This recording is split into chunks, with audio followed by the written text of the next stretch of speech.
नमस्कार साथियों, आज मैं लेकर आया हूँ नया YouTube वीडियो जिसमें हम पढ़ेंगे क्लास 12 फिजिक्स चैप्टर 2। चैप्टर का नाम है electrostatic potential and capacitance. Channel का नाम है अजय लर्निंग। YouTube चैनल का नाम है अजय लर्निंग। अगर आपने सब्सक्राइब नहीं किया है तो सब्सक्राइब कर लीजिए। और टॉपिक का नाम है potential due to electric dipole. तो मैंने आपको पिछले चैप्टर में भी बताया कि डाइपोल आखिर होता क्या। डाइपोल एक सेटअप होता है दो चार्जेस का, जिसमें पॉजिटिव चार्ज होता है, नेगेटिव चार्ज होता है। उनके बीच का डिस्टेंस बराबर भागों में डिवीजन होता है ए और ए में। टोटल डिस्टेंस 2a हो गया। ए मिड पॉइंट पे होता है, ठीक है। अब देखते हैं अगर कोई टेस्ट चार्ज अगर पी पॉइंट पे रख रखा है तो उसके ऊपर क्या इफेक्ट पड़ेगा डाइपोल से। डाइपोल से उसका इफेक्ट चेक करने के लिए सबसे पहले हम डिस्टेंस कैलकुलेट करेंगे r1। मिड पॉइंट से डिस्टेंस जो देखेंगे वो रेडियल डिस्टेंस होगी r, और -q से डिस्टेंस देखेंगे वो r2 होगी। इसका हम इक्वेशन से एक इक्वेशन बनेगी जिससे हम r1 की वैल्यू कैलकुलेट करेंगे, r2 की वैल्यू कैलकुलेट करेंगे, और उसको हम बाइनोमियल एक्सपेंशन के थ्रू एक नेट डिस्टेंस उसको हम कूलम्स लॉ में डिफाइन करेंगे, ठीक है। सबसे पहले देख लेते हैं कि आखिर कूलम्स लॉ आखिर होता क्या है। कूलम्स लॉ में डिफाइन करेंगे तो V जो है वो 1/4πε0 Q/r1 माइनस Q/r2 आ जाएगा, जहाँ पे r1 r2 से बड़ा है क्योंकि जो r1 की डिस्टेंस वो ज़्यादा दूरी पर है, ठीक है। तो r1 स्क्वायर जो है वो डाइपोल्स के पास में है तो उसकी वैल्यू माइनस में आएगी, -2ar cos थीटा। और r2 का डिस्टेंस थोड़ा दूर है तो प्लस में आएगी 2ar cos थीटा।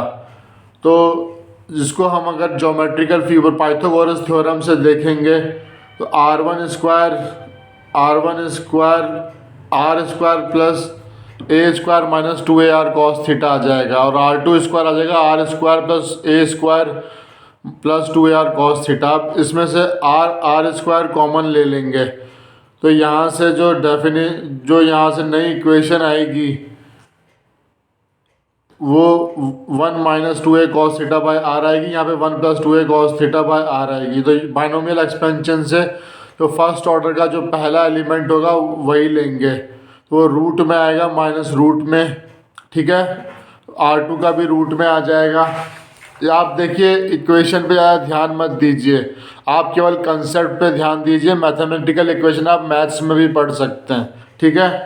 तो ये जो इक्वेशन है इसका मेरा कहने का मेन पर्पस ये है कि उसका जो पोटेंशियल होगा वो r स्क्वायर रेडियल डिस्टेंस पे डिपेंडेंट होगा, इन्वर्सली प्रोपोर्शनल होगा। कूलम्स लॉ से हम निकाल सकते हैं 1/4πε0 P.r/r स्क्वायर।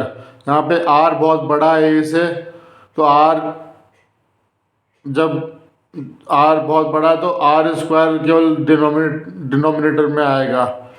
तो अब देख लेते हैं कि इम्पोर्टेंट फीचर्स क्या होते हैं इलेक्ट्रिक पोटेंशियल के जब डाइपोल से कैलकुलेट करते हैं। तो देखिए जो पोटेंशियल होता है वो थीटा पे डिपेंडेंट होता है। किस पे डिपेंडेंट होता है?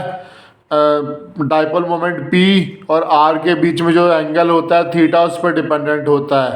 रेडियल डिस्टेंस पे तो डिपेंडेंट होता ही है और डाइपोल पे तो डिपेंडेंट होता ही है, लेकिन थीटा जो उसके बीच में एंगल है उस पर भी डिपेंडेंट होता है। हमने पिछले लेक्चर में, अगर आपने पिछला लेक्चर नहीं देखा है तो मैं बार बार फोर्स कर रहा हूँ कि आप पिछला लेक्चर देखिए। उसमें मैंने P और V और 1/r स्क्वायर और 1/r के बीच में ग्राफ प्लॉट किया है। 1/r स्क्वायर का जो ग्राफ है वो तेज़ी से जो बहुत ज़्यादा डेविएशन शो करता है 1/r के, तो ये दूसरी प्रॉपर्टी है, ठीक है। तो मैंने आपको इलेक्ट्रिक डाइपोल के थ्रू जो एक टेस्ट चार्ज पे पोटेंशियल क्रिएट करते हुए मैंने बता दिया है। आप इसको वापस से देखिए, ध्यान से देखिए। धन्यवाद।